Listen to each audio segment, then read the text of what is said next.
ये बात उस रात की है जब राकेश अपनी पत्नी रमा से बात कर रहा था। वह अपने घर से लगभग 15 किलोमीटर दूर था। रात में उसके पास कोई साधन नहीं था कि वह घर पहुंच सके। राकेश ने फोन पर बात करते करते अचानक एक तेज चीख सुनी। वह हेलो हेलो करता रहा लेकिन दूसरी ओर से चीखने की आवाज ही आ रही थी। राकेश ने लगभग चीखते हुए कहा, रमा क्या बात है, तुम चीख क्यों रही हो? सब ठीक तो है, लेकिन तभी दूसरी ओर से किसी ने फोन काट दिया। उसके बाद राकेश लगातार फोन मिलाता रहा लेकिन फोन स्विच ऑफ आ रहा था। आखिर क्या हुआ होगा रमा के साथ जो वह इतनी जोर से चीखी थी? यही सोचकर परेशान हो रहा था। उसे कुछ समझ नहीं आ रहा था। वह अपना बैग लेकर बाहर सड़क पर आ गया। अंधेरी रात में सुनसान सड़क पर उसे कोई नहीं दिख रहा था। वह कुछ देर खड़ा रहा, शायद कोई सवारी मिल जाए, लेकिन जब कुछ न दिखा तो वह अपने घर की ओर पैदल चल दिया। राकेश बहुत घबराया हुआ था। फिर एक जगह रुककर उसने दोबारा फोन मिलाया, लेकिन अभी भी फोन स्विच ऑफ था। सुनसान सड़क पर उसे चलते हुए डर भी लग रहा था। वहां स्ट्रीट लाइट बहुत दूर थी, बाकी सड़क पर अंधेरा था। तभी उसे किसी के रोने की आवाज सुनाई दी। राकेश ने इधर उधर देखा लेकिन वहां कोई नहीं था। वह आगे बढ़ गया और तेज कदमों से उस स्ट्रीट लाइट की ओर चल दिया। जैसे जैसे वह आगे बढ़ रहा था, किसी औरत के रोने की आवाज उसके कानों में पड़ रही थी। वह और तेज चलने लगा। उसने पलटकर देखा लेकिन वहां कोई नहीं था। वह और तेज चलने लगा, लेकिन यह क्या, वह जितना तेज चल रहा था, वह आवाज और तेजी से उसके कानों में आ रही थी। राकेश ने रुककर उस आवाज को सुना तो उसके रोंगटे खड़े हो गए। हे भगवान, ये तो रमा की आवाज है, वह यहाँ कहाँ है? तभी रोने की आवाज बंद हो गई। राकेश को लगा यह उसका वहम है। वह तेजी से आगे चलने लगा। तभी उसके कानों में रमा की आवाज आई, रुक जाओ राकेश, जहाँ तुम जा रहे हो वहाँ अब कुछ नहीं है, मैं यही हूँ तुम्हारे पास। राकेश जोर से चीखा, कहाँ हो तुम रमा, सामने आओ। और तुम इतनी जल्दी यहाँ कैसे आ गई? अभी तो तुम फोन पर बात कर रही थी। राकेश रुककर चारों ओर देखने लगा। तभी उसे फोन की याद आई। उसने अपना फोन निकाला और उसक फ्लैश लाइट जलाकर इधर उधर देखने लगा। वह जोर से रमा रमा चिल्ला रहा था, लेकिन वहां कोई नहीं था। तभी फिर से रोने की आवाज आने लगी। राकेश को बहुत डर लग रहा था। वह तेजी से आगे चलने लगा। कुछ दूर जाने पर उसने देखा सड़क के किनारे एक पेड़ के नीचे सफेद साड़ी पहने एक औरत खड़ी थी। उसका मुंह पर लंबे लंबे बाल ढके हुए थे। वह रो रही थी। राकेश वहीं रुक गया। उसने जोर से कहा, कौन है वहां? वह औरत रो रही थी। राकेश ने उसकी आवाज पहचान ली। अरे रमा, तुम यहाँ कैसे? राकेश उसके पास जाने लगा लेकिन अचानक वह रुक गया। राकेश को एहसास हुआ कि यह रमा नहीं हो सकती। वह वहीं खड़ा हो गया। तभी वह औरत रोते हुए बोली, राकेश, मैं अब वहां नहीं हूँ जहाँ तुम मुझे ढूंढ रहे हो, मेरे पास आओ। राकेश अपने होश हवास खो बैठा था। वह उस औरत की ओर चल दिया। पास जाकर उसने देखा उसके हाथ बिल्कुल काले थे। राकेश ने उसके पैरों की तरफ देखने की कोशिश की, लेकिन वह अंधेरे में उसके पैर नहीं देख पाया। तभी तेज हवा के झोंके से उसके चेहरे से बाल हट गए। राकेश ने जैसे ही उसका चेहरा देखा, उसकी चीख निकल गई। इस गहरे सन्नाटे में उसकी तेज चीख से पूरा वातावरण गूंज गया। भयानक काला चेहरा, लंबे दांत जिन पर खून लगा था, जैसे वह अभी किसी का खून पीकर आई हो। राकेश उसे देखते ही बेहोश होकर जमीन पर गिर गया।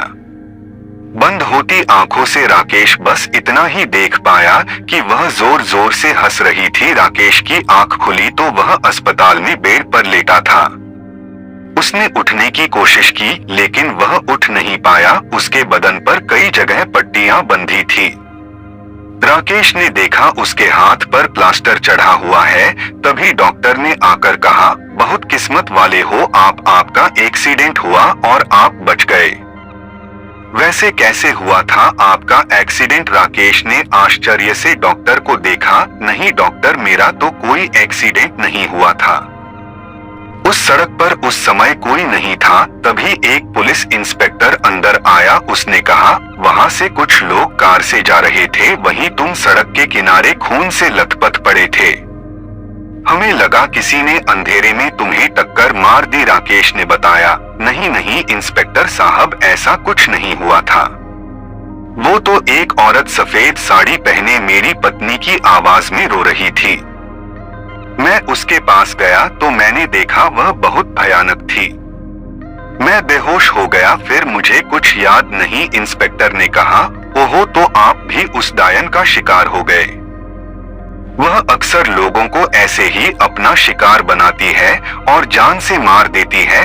आपकी किस्मत अच्छी थी कि आप बच गए। राकेश ने कहा, इंस्पेक्टर साहब मेरी पत्नी का पता लगाइए, कल उसका फोन आया था। फिर फोन पर उसकी चीख सुनाई दी। बाद में फोन कट गया। यह सुनकर इंस्पेक्टर ने कहा, आप उनका नंबर बताइए और अपने घर का पता भी बताइए, मैं किसी को वहां भेजकर पता करवाता हूं। राकेश से पता लेकर पुलिस राकेश के घर पहुंचती है। वहां उसकी पत्नी का शव रखा था। यह देखकर पुलिस वालों ने आसपास के लोगों से पूछा तो एक ने बताया, कल हमने इसके चीखने की आवाज सुनी थी। जब हम पहुंचे तो इसके शरीर पर कई घाव थे जिनसे खून बह रहा था। हम इसे अस्पताल ले गए, वहां इसने दम तोड़ दिया। इसका फोन भी गिरकर टूट गया। अब तो इसके पति राकेश का इंतजार कर रहे हैं। एक पुलिस वाले ने कहा, इनका कोई रिश्तेदार हो तो इनका अंतिम संस्कार कर दीजिए, इनके पति का भी एक्सीडेंट हो गया है, वे नहीं आ पाएंगे। वहां से आकर उन्होंने इंस्पेक्टर को सारी जानकारी दी। इंस्पेक्टर ने राकेश से बात की, राकेश तुम्हारी पत्नी ठीक है, लेकिन हमने उसे तुम्हारे बारे में कुछ नहीं बताया, तुम ठीक हो जाओ तब अपने घर जाकर बता देना। यह कहकर इंस्पेक्टर बाहर चला गया। उसने डॉक्टर से कहा, इसकी पत्नी मर गई, लेकिन ये बात इसे मत बताना। लेकिन अचानक यह सब कैसे हुआ कुछ पता नहीं लग पा रहा। डॉक्टर ने कहा, इंस्पेक्टर साहब ऐसे कई केस मेरे पास आते रहते हैं। यहीं पास में गांव के सरपंच जोगिंद्र सिंह है, आप उनसे बात कीजिए, वे ही कुछ बताएंगे। अगले दिन इंस्पेक्टर सरपंच जोगिंद्र सिंह के घर पहुंच जाते हैं। सारी बात सुनने के बाद जोगिंद्र सिंह ने कहा, ऐसा कई बार हो चुका है, आप शायद यहाँ नए आए हैं। यह एक डायन है जो लोगों को अपना शिकार बनाती है। जब वह फोन पर बात कर रहा होगा तो उसने सुन लिया होगा। वह जिसे अपना शिकार बनाती है, पहले वह उसे प्यार करने वाले को मार देती है, फिर उसे अपना शिकार बनाती है। इंस्पेक्टर ने कहा, लेकिन वह आदमी तो जिंदा है, बहुत चोट लगी है उसे। जोगिंद्र सिंह ने कहा, किस्मत अच्छी थी जो वह बच गया। जब वह उसे मारने वाली होगी शायद तभी वहां वे लोग आ गए होंगे जो उसे अस्पताल ले गए। कुछ दिन में राकेश चलने फिरने लायक हो गया। इंस्पेक्टर उसे अपनी गाड़ी में बिठा कर उसके घर ले गए। पत्नी की मौत का पता लगते ही राकेश फूट फूट कर रोने लगा। इंस्पेक्टर साहब आपने मुझसे झूठ बोला, मेरी रमा तो पहले ही जा चुकी थी। इंस्पेक्टर ने कहा, वह औरत जिसने तुम पर हमला किया वह एक डायन थी। मैंने उसके बारे में पता किया। उसके जब वह जिंदा थी तो उसके प्रेमी ने उसे छोड़ दिया था, जिसके कारण उसने खुदकुशी कर ली। बाद में उसने अपने प्रेमी को भी मार डाला। तब से जब वह कहीं भी दो प्यार करने वालों के बारे में सुनती है उन्हें मार देती है। तुमसे पहले भी कई केस हो चुके हैं। राकेश को गहरा सदमा लगा था। वह अब सारे दिन घर बंद करके अंदर बैठा रहता था। रात में वह उस औरत को सपने में देखता था। एक दिन इंस्पेक्टर को पता लगा कि राकेश मर गया। जब वह वहां पहुंचा तो आसपास वालों ने बताया कि वह रात को उस औरत के दिखने का दावा करता था। वह उससे कहता था, मुझे भी मार दे। आज हमने देखा तो उसका घर खुला पड़ा था और उसकी लाश जमीन पर पड़ी थी। इंस्पेक्टर और जोगिंद्र सिंह जी दोनों बात कर रहे थे। इंस्पेक्टर बोला, क्या कभी इस डायन के खौफ से यहाँ के लोगों को आजादी मिल पाएगी? जोगिंद्र सिंह ने कहा, पता नहीं, हम तो बस लोगों को समझाते हैं कि रात होते ही अपने घर के खिड़की दरवाजे बंद कर लो और चुपचाप सो जाओ। किसी से बात मत करो, क्योंकि वह अपना शिकार किसी की बातें सुनकर ही करती है। आज भी उस सड़क पर चारों ओर सन्नाटा रहता है, मौत का सन्नाटा।